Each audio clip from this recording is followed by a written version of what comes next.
Évoquons maintenant ce vrai complément de revenus pour de nombreux commerçants. Être un point relais pour les colis est une activité qui peut rapporter plusieurs centaines d'euros chaque mois.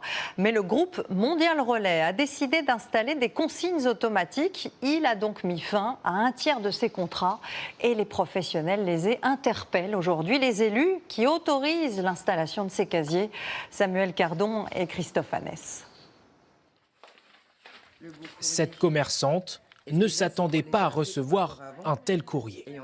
Nous vous informons de notre décision de mettre fin au contrat de dépositaire qui lie nos sociétés. Après mûre réflexion, nous avons pris la décision de ne pas poursuivre le contrat. En gros, ils nous ont virés comme des chaussettes sales. Un manque à gagner important, car chaque colis rapportait entre 15 et 30 centimes. Par mois, ça nous générait un revenu de 800 €. Ça nous payait vraiment le salaire de notre vendeuse.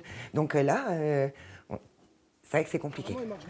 Une décision qui intervient alors qu'un mur de casier ouvert 24 heures sur 24 et 7 jours sur 7 s'est récemment implanté à moins de 200 mètres du magasin. Donc ça, c'est ce que moi j'ai commandé. Mais cette réorganisation est loin de séduire les habitants. C'est pas correct vis-à-vis des gens à la campagne. On n'a déjà plus rien. Et on nous enlève encore le reste, quoi. Maintenant, il faut que j'aille un peu plus loin parce qu'ils n'ont plus de contrat. Le maire avait autorisé l'installation des lockers sans imaginer un tel effet domino. Je suis très surpris par la violence de l'annonce, finalement. Il n'y a pas eu de concertation, il y a une décision unilatérale qui a été prise. Et ça, je trouve que c'est vraiment très dommage. Et ce cas n'est pas isolé.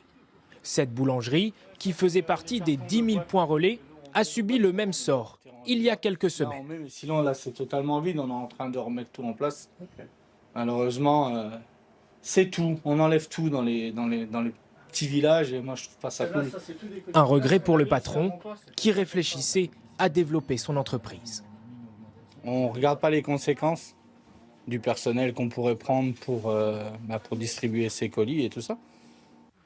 Rien que l'année dernière, 2000 casiers ont ouvert partout sur le territoire.